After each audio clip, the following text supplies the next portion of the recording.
السلام عليكم ورحمة الله وبركاته. ازيكم عاملين ايه؟ اهلا بيكم في فيديو جديد. قبل ما نبدأ الفيديو حابة اقول لكم يا جماعة اللي عنده اي استفسار في فيديوهات المعلومات وعايز يوصل لي، انا سايبة لينك الانستا، لينك الفيسبوك، وكمان في التعليقات بسيب رقمي الواتس، فاللي محتاج اي حاجة يبعت لي وان شاء الله بإذن الله اعرف اجاوبكم واعرف افيدكم بإذن الله واكون عند حسن ظنكم. نبدأ على طول الفيديو بتاعنا. بسم الله الرحمن الرحيم، والصلاة والسلام على خاتم الأنبياء والمرسلين سيدنا محمد عليه الصلاة والسلام. كنا اتكلمنا في الفيديو اللي قبل اللي فات عن وفاة خالي والعواقب اللي حصلت ورا وفاة خالي، وحاجات كتيرة حصلت، وخلاص خاله توفى في 20/12/2020. وبعد كام شهر عايزة اقول لكم خلاص ماما وبابا حسن خاله كله توفى، بقيت تعتبر لوحدي. اخواتي من ماما دايما كانوا صغيرين وكانوا دايما معتمدين عليا، مش انا اللي بعتمد عليهم، فحسيت ان انا لوحدي. وهكلمكم السنه دي، يعني هكلمكم عن اسوأ سنه عشتها في حياتي، هي واول 22، ولكن الحمد لله كله بيعدي. هي غيرت فيا كتير قوي وغيرتني، غيرتني انا كشيماء للاحسن كتير، يعني انا اتغيرت للاحسن كتير، انما يعني بينت لي ناس على حقيقتها وغيرت كل حاجه، كل الموازين في دماغي، وكل اللي انا كنت فاكراه بيحبني ممكن طلع مش بيحبني، واللي انا كنت فاكراه مش بيحبني طلع بيحبني. المهم يعني بالرغم من انها كانت سنه قاسيه جدا عليا وكانت تجربه قاسيه جدا عليا، ولكن اتعلمت منها والحمد لله رب العالمين وعدت، وانا معاكم اهو دلوقتي.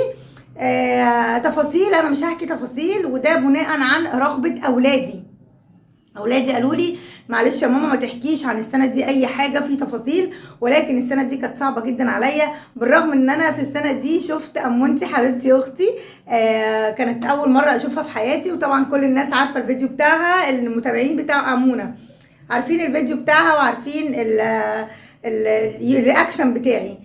في السنه دي او في بدايتها كانت الدنيا كويسه وجميله، ولكن بقى كان ابني الصغير عنده 13 سنة وبنتي الكبيرة عندها 16 سنة، وده سن طبعا كل اللي عندهم اولاد في السن ده عارفين يعني ايه بنت عندها 16 سنة وولد عنده 13 سنة، او العكس، او في الرينج بتاع السن ده. هو عامة من 12 ل 18 سن صعب جدا.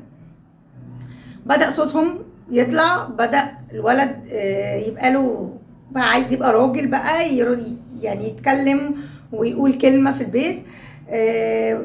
بدأ الدنيا تتغير، ما بقوش ولادي حبايبي الصغنانين اللي بنقعد نذاكر سوا، لا الولد ده عايز يدخل دروس. كنتش بودي دروس غير في المدرسين اللي كانوا ليهم اعمال سنه في المدرسه، انما انا ما كنتش بودي دروس، انا اللي كنت بذاكر لهم. الولد والبنت، البنت كانت في تانية ثانوي والولد كان في تانية اعدادي، فعايزين ياخدوا دروس، عايزين بقى مدرسين. لا انا مش بفهم من شرحك، انا مش، انا عايز مدرس يعني، ورد واسلوب مش كويس. الناس كلها اللي عندها اولاد في السن ده تبقى عارفه السن ده قاسي ازاي. طبعا السن ده انا من غير مامتي، من غير بابايا، من غير خالي، وبابا طاهر كان يعني مش متداخل معانا قوي في حياتنا، وانا وهو ما كناش اصحاب ان انا اروح احكي له. وبعدين زي ما قلت لكم في الفيديوهات اللي قبل كده ان من اول يوم خالص تاتش ما بينه وبين ولادي، فما كانش ولادي هيسمعوا منه كلام، فكان الملجأ الوحيد ليا ان انا اقعد اشتكي اشتكي اشتكي اشتكي لوالدهم. ومع الاسف كان مهما كلمهم في الوقت ده، احنا زي ما قلت لكم كنا الى حد ما كويسين مع بعض، مهما كلمهم ما كانوش بيسمعوا. خلاص هم متمردين في سن التمرد، وخلاص كده هم مش عارفين يتأقلموا معايا، ولا انا عارفه ان انا اتأقلم معاهم. مشاكل مشاكل مشاكل مشاكل ورا بعض. فعملت عامله سودة كالعاده خدت ولادي ورحنا على جنوب سيناء. الكلام ده كان في شهر 8/20/21، وطلبت من ابو الولاد ان هو يرجعني علشان يجي يربي الولاد. انا مش عارفه اتعامل، خلاص انا مش عارفه اتعامل خالص، والولاد بيردوا، وقلت له ما ينفعش وكده. فهو قال انا عندي ظروف معينه، شرح لي وقتها الظروف دي وتخص البيت التاني يعني، وبعد لما الظروف دي هتخلص على شهر يناير او فبراير. انا رحت له في شهر 8، فانا حسيت بدي باهانه لكرامتي ولعزه نفسي ولكل حاجه، حسيت ان انا سفلت نفسي بالارض، وقلت له لا شيل الموضوع. قلت له انا اسفه بقى، شيل الموضوع ده من دماغك خلاص، كاني ما قلتش حاجه، واحنا جينا نتفسح وتمام، وقضينا الكام يوم بتوعنا ورجعت القاهره. ومن يومها بقى وبدات مشاكل حاده جدا بيني وبينه جدا. خلاص انا بقى اللي هو انا عمري ما قلت له ان رجعني، يعني من اول ما انفصلنا، من ما يعني حصل الانفصال ولا مره طلبت منه يرجعني. فكانت دي اول مره اطلب منه يرجعني. هو ياما طلب في الاول خالص وانا رفضت لاسبابي ساعتها. ولادي ما كانوش، ولادي دول كانوا نسمه، هما الاثنين هما صغيرين. بس هو السن وطبيعه السن والتغيرات الفسيولوجيه بتاعه الجسم طبعا دي فهمتها بعد 4 سنين ولا 3 سنين يعني. ما وبعد ما قريت فيها وخدت زي ما انتم شايفين تنميه بشريه وخدت كورسات وكده وفهمت الدنيا. ده كله كان بعد التجربه القاسيه دي. وبدات ان انا زي ما بنقول يعني ان انا ابعد تماما عن ابو ولادي تماما بقى، يعني ولا يعرف اخباري ولا يعرف عني حاجه. ومشيت بدماغي بقى وعشت حياتي بقى، واللي هو ايه، كان في جره وطلع لبره بقى، اللي هو عملت كل اللي انا نفسي فيه وعشت حياتي وكبرت دماغي منهم خالص كلهم. طبعا ده كان غلط، وانا لسه بدفع ضريبه ده لغايه النهارده، ولسه هدفعه كمان وكمان، لاني اخدت قرارات كده ورا بعضها ما كانش ليها اي 30 لازمه. دمرت اللي باقي شويه مني، بس الحمد لله انا معاكم بقوى. بس في الوقت دوت قعدت بقى كده، تعبت جدا وعيت ودخلت عمليات، بعيد عن اني عملت عمليه ايه. بس تعبت قوي قوي في الفتره دي.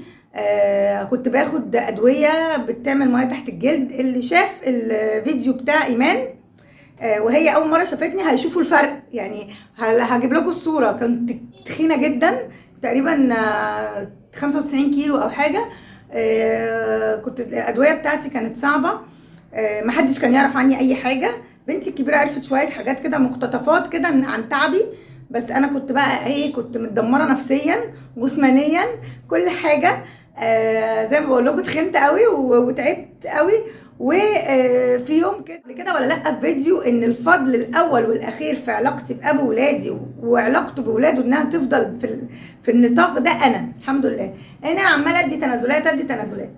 ففي الوقت ده بقى انا ما اديتش تنازلات، اعلنت الحرب فلما اعلنت الحرب هو يعني هلم بالحرب. هو ما شاء الله عنده استعداد عالي جدا للفايت بقى، فايت بقى. فبدأ بقى هو بقى يعني يعمل كل حاجة كل حاجة قدر يعملها في الوقت ده. شتيم عليا، تسويق للصورة بتاعت الأم بتاعت الأخت، كلم بابايا وقال له حاجات كتير. بصوا كل حاجة، أنا مش هنكر إن أنا غلطت، بس أنا في الأول وفي الآخر أنا طليقتك. فهو اي حاجه اي ستيب انا كنت باخدها في حياتي في الوقت ده لحريتي الشخصيه، هو ما كانش له دعوه. بس هو بمجرد ان هو كان متدخل في حياتي فادى لنفسه الحق، لا ان انت حريتك الشخصيه دي بتاعتي انا كمان. فهو ما كانش عارف يميز ما بين ان احنا بنعمل كده عشان ولادنا يبقوا اسوياء، ولا ان انا لسه بحبه، ولا ان هو لسه بيحبني، ولا ان هو انا عايزه ارجع له فبتلطف واتعطف عليه. لا، هو ما قدرش يميز ما بين النقطه دي والنقطه دي. ومع الاسف الشديد اعلن الحرب بشكل مريب جدا. ممكن يكون بيسمع الكلام ده لاول مره ان انا كنت تعبانه جدا في الوقت ده، يعني هو ممكن ما يكونش يعرف. فاللي حصل يعني في الوقت ده ان انا حرفيا كنت كل يوم بتحاسبن عليه، كل يوم، لغايه ما في يوم راس السنه 31/12/21 حصل حاجه برضو مش عايزين يعني نتطرق ليها. والله انا يعني هعمل لكم لايف ونقفله خاص، واللي عايز يجي يدخل اللايف يقول لي واحكي لكم على الحكايه دي احكي لكم حصل ايه.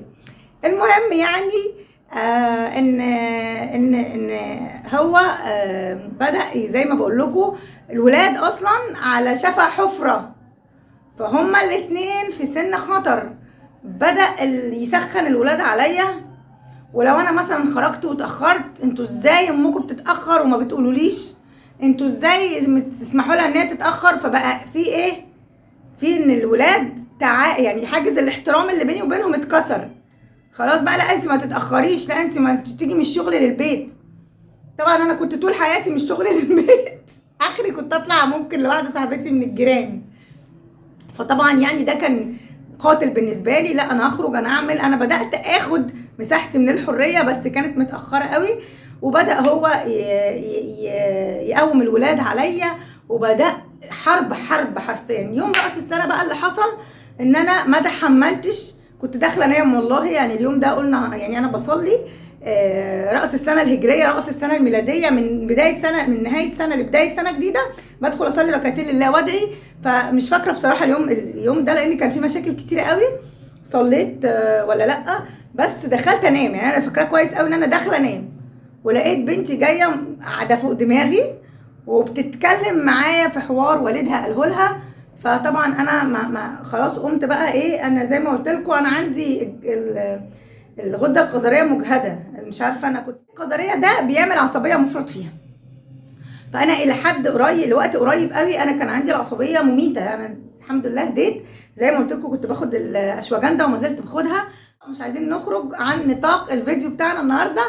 ان يوم راس السنه لما بنتي دخلت علشان تتكلم وبدات تقول حاجات كده ملهاش اي لازمه، قمت انا متعصبه جامد جدا. قمت بقى بدات اكسر في الشقه، بدات اخبط، بدات جننت. طبعا ضغط عصبي، بقالي اهلي كلهم يعتبروا ماتوا، بقالي سنين منفصله ومطلقه، يعني عايشه لوحدي، شايله مسؤوليه لوحدي. على فكره المسؤوليه مش فلوس بس، يعني الناس اللي بتقول يعني هو كان بيديني، لا هو المسؤوليه مش فلوس بس. المسؤوليه ان انا انزل المدرسه، اقدم للمدرسه، يحصل حاجه في الكلاس فاروح فاتكلم مع المديره، اتكلم مع الميس بتاعته ما عملش الواجب، درجاته وحشه، حوارات كتيره. الناس الاهالي اللي عندها اولاد هتبقى عارفه الكلام ده كويس. وكمان بودي مدارس وبخلي حد يجيب من المدارس واتابع في التليفون ان هم دخلوا البيت. فكان عصبي مستمر لمده 7 سنين، يعني انا من 2014 ل 2021. لما كنت متزوجه برضو كنت برضو يعتبر شايله المسؤوليه لوحدي لانه كان بيبقى مسافر. فيعني قمت دغدغت الشقه من الاخر، يعني كسرت وتزعق، ما فقتش غير وانا بلم هدومي وانا همشي من هنا. مش فاكره انا اللي كلمت اخويا عمرو ولا ايه اللي حصل، يعني انا فعلا مش فاكره ايه اللي حصل. ف لقيت عم الولاد بيخبط، وشدنا مع بعض جامد قوي. انا ما شتمتش حد بس هو فهمني غلط. قلت كده حاجه كده اللي هو زي انت مال اهلك كده يعني، او حاجه زي كده يعني. فهو فهم ان انا بشتم، معرفش فهمها ازاي كده. بس قامت مشكله كبيره واصريت بقى، يعني ده الاصرار الاكبر. ودي كنت اول مره اسيب البيت فيها، واحمد ابني فضل يعيط وعشان خاطر يا ماما ما تمشيش. البنت كانت ثابته. ف معرفش انا ما فكرتش في حاجه، ما فكرتش في حد، معرفش ليه عملت كده، معرفش ليه خدت القرار ده. بس هو ضغط عليا وعلى اعصابي جامد جدا. فلقيت نفسي يلا سلام عليكم. يوم راس السنه الساعه 2 الا ربع بالليل ونزلت وانا مش عارفه انا رايحه فين. خرجت من البيت يوم 31 12 2021. فضلت بره البيت من لغايه يوم 20/8 او 29/8. الفترة دي بقى مش هقول لكم التفاصيل فيها، اني حاولت ان انا اشوفهم، وكأن يا اما بشوفهم بره البيت يا اما كل كام مرة يرضى ان انا اشوفهم في البيت. كان حرب. دخلت المستشفى يجي 3-4 مرات. ضغطي بقى 200 على 150. ما بشوفهمش بقى خلاص. هو ايه، بدفع تمن ضريبة ان انا سبت البيت ومشيت. بس والله كنت مضغوطة جدا في الوقت ده، ومعرفش القرار ده خدته ليه، وما كنت فاكره اني هبقى مبسوطه ازاي. بس انا روحي في ولادي، يعني انا يمكن دلوقتي الدنيا هديت شويه من كتر المشادات والمشاحنات اللي بينا لان سنهم صعب. بس انا بموت فيهم. انا ما بقدرش اعيش من غيرهم. كنت في الوقت ده كمان موضوع الليفل عالي قوي عندي، وبدات اخد كورسات تنميه بشريه وسوفت سكيلز وطريقه الحوار ولغه الجسد. وبدات بقى اتطور مع نفسي فيه على قد، يعني مش اللي هو حاجه موسعه. كنت باخده في المركز الكندي الدكتور ابراهيم الفقي، اكيد ناس كتير تعرفه طبعا، الله يرحمه. فبدات بقى كده، وبدات بقى ايه، عايزه بقى فوق. كنت رايحه بصراحه تحت الصفر. حتى اللايف كوتش اللي كان يعني معانا خد باله، قال لي انت كنت جايه ميته، انت تطورتي معانا يعني. ففعلا قدرت ان انا اخرج. يعني كنت بخرج شغلي وبعدين بروح الكورس، برجع 9 10 بالليل، اليوم خلص خلاص. فقدرت ان انا يعني اتخطى كل ده. يوم عيد ميلادي يوم 13/7 بنتي كلمتني، كنت ساعتها في اسكندريه، كنت في رحله، ولقيتها بعتالي اشاعات وبتقول لي احمد ابني، يعني احمد ابني رجله اتكسرت من الصباع ومشط الرجل. فطبعا رجعت من اسكندريه عليهم من غير ما استاذن، يعني من غير ما اقول له ان انا رايحه ولا بتاع، بس انا قلت لهم ان انا جايه عشان هم يقولوا له. رحت لقيت عمامهم كلهم قاعدين معاها مع الولاد، عماتهم وعمهم الكبير، ودخلت وسلمت وقعدت عادي جدا. كنت حاسه في الوقت ده طبعا بنوع من الوقاحه مني ان انا دخلت بالرخامه دي بس، وقعدت شفت الولد، شفت لقيت رجله ورمه وهي متجبسه. فاللي هو رجله ورمه ازاي؟ ما ينفعش انها تبقى ورمه. ف كلمت بابا، اتصلت بيه وقلت له رجله ورمه ما ينفعش. قال لي ده انا وديته ل2 دكاتره ومش عارف اعمل ايه. قلت له طب انا عايزه اشوفك. بص، هو الاحداث اللي انا بقولها دي ممكن يكون فيها حاجه قبل حاجه، بس قلت له انا عايزه اشوفك. فاول ما نزل اجازه كان موجود في البيت، كان بيعمل حاجه في وصلات الميه، كان في مشكله في وصلات الميه بتقطع حاجه زي كده في البيت.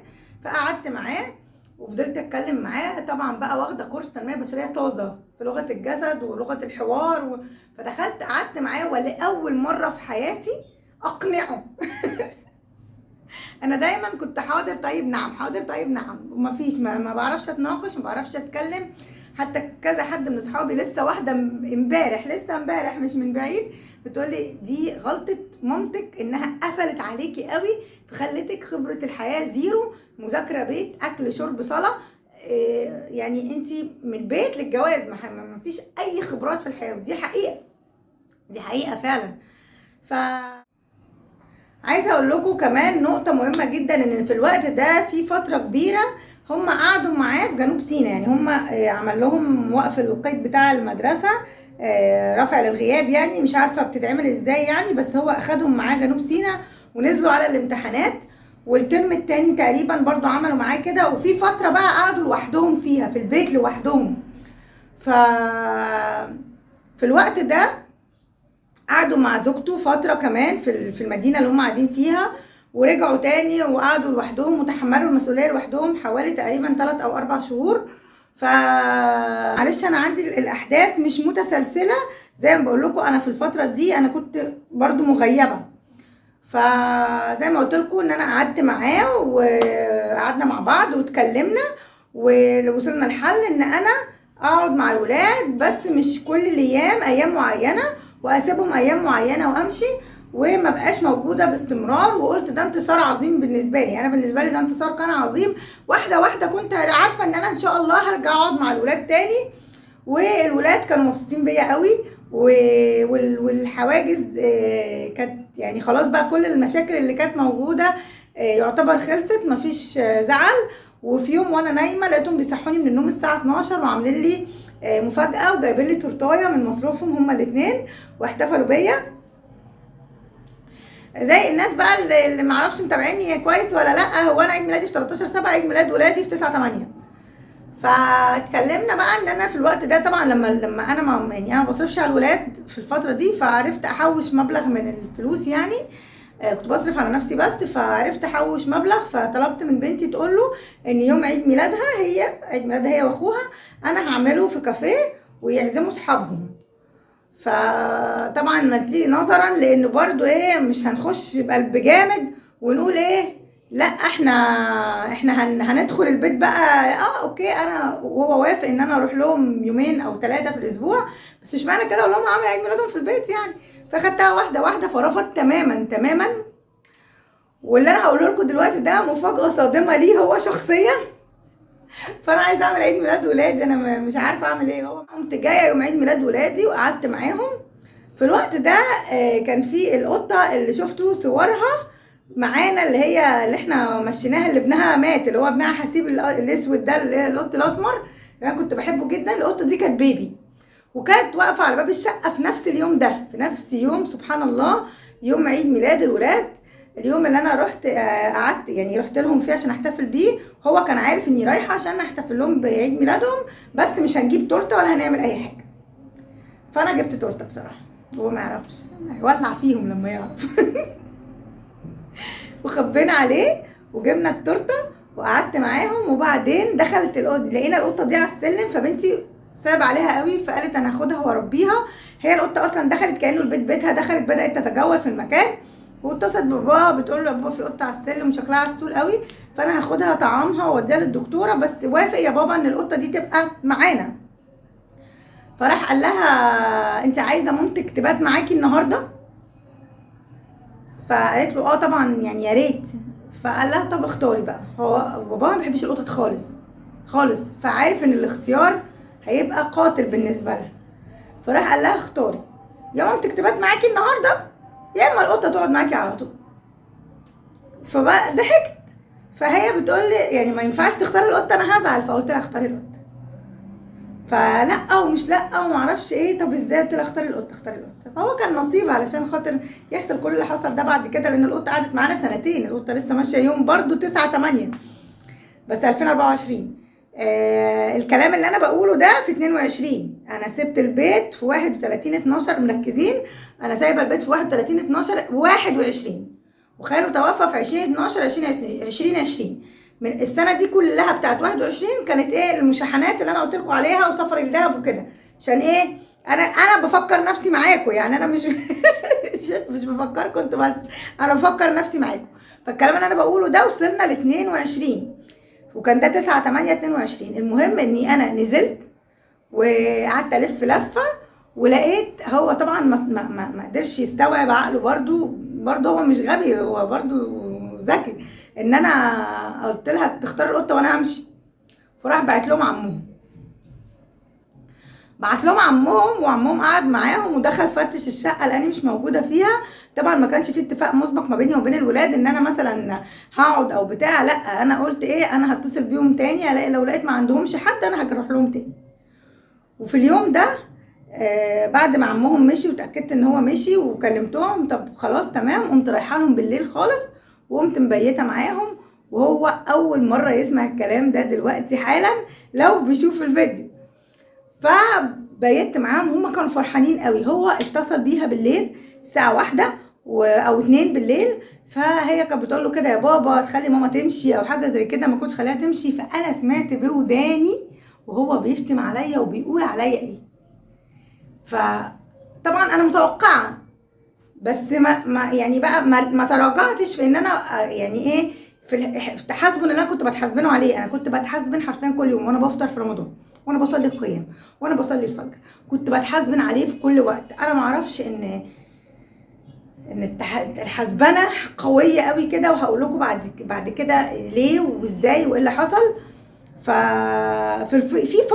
في فتره لما انا سبت البيت، على فكره نسيت اقول لكم، بابا كان زعلان مني جدا وقاطعني. عايزه اقول لكم على النقطه دي مهمه جدا. اللي حصل بعد كده يوم 9/8 بيت معاهم ومشيت تاني يوم. الاحداث متزاحمه جدا والفيديو هيبقى قنبله. و اخد قرار بيني وبين نفسي ان انا اخد شقه اجرها قريب منهم، يعني ابقى قريبه منهم، اخد شقه اجرها قريبه منهم. كل الفتره اللي انا بتكلم فيها دول ال8 شهور انا بابا ما كانش بيكلمني من ساعه ما سبت البيت ومشيت. وكان بيتكلم ابو الولاد، يعني كان على اتصال بابو الولاد، ومعرفش العلاقه اتقطعت ازاي ما بينهم. او بابا اصلا ما بيحبش الدوشه، ما بيحبش المشاكل، الله يرحمه يا رب. ما بيحبش المشاكل، ما بيحبش الدوشه، ما بيحبش الصداع، ما بيحبش الكلام ده. فممكن يكون مثلا من كتر الكلام او الرغي او كده، هو ما اعرفش بقى يعني هو العلاقه اتقطعت والمكالمات اتقطعت ازاي، انا بصراحه مش فاكره. ولكن كده وصلنا احنا كده حكينا من من اول 21 لغايه 9/8/22. الفتره اللي جايه هنقول انا رجعت اكلم بابا ازاي تاني وصالحته ازاي. هقول لكم كمان ايه اللي حصل بعد كده. بالمناسبه في اول مره كنت اشوف ايمان اختي كان يوم 30/11/2021، وزي ما قلت لكم كنت عيانه جدا واللي شاف الفيديو هيشوف ان انا كنت تخينه وكان شكلي مرهق، كان شكلي عيان وشكلي اصلا اسبهل. انا على فكره ما عرفتش ايمان من كتر ما انا تزاحم الافكار في دماغي، ومن كتر ما انا مضغوطه، ومن كتر ما انا يعني في لود وفي قصص كده. وايمان برضو اول مره ممكن تكون بتسمع الكلام ده. ايمان لما جات لي انا ما كنتش معرفتهاش في الاول، حتى هي لو شفتوا الفيديو هتلاقيها بتقول انت مش مبسوطه ولا ايه. لا انا قلت لها انا مندهشه.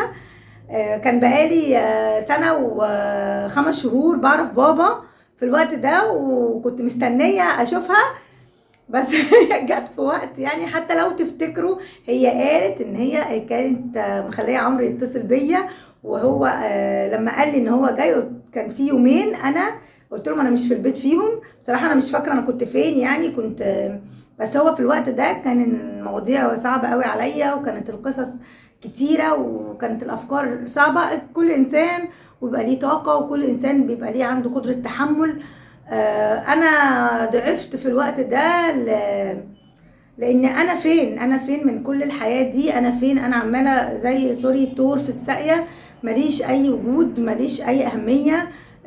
خلاص انا بعمل كل يوم نفس الروتين. يمكن خدت قرار غلط، يمكن تعبت علشان حتى كل حاجه فوق دماغي. زعلانه على حالي، معرفش ايه اللي وصل الامور بيا لحد كده. ولكن ان شاء الله باذن الله هعمل استطلاع راي. اللي عايز يشوف لايف هيبقى يوم الاحد الجاي باذن الله، يا اما نعمل اللايف يا اما نعمل الفيديو. اللي عايز مهتم يعرف يبقى ان شاء الله باذن الله هستناكم يوم الاحد الساعه 5 وهنعمل استطلاع راي، وهشوف ارائهم اكتر واعلى باذن الله تعالى. هناخد بيه، واشوفكم في فيديو جديد وباذن الله تعالى. والسلام عليكم ورحمه الله وبركاته.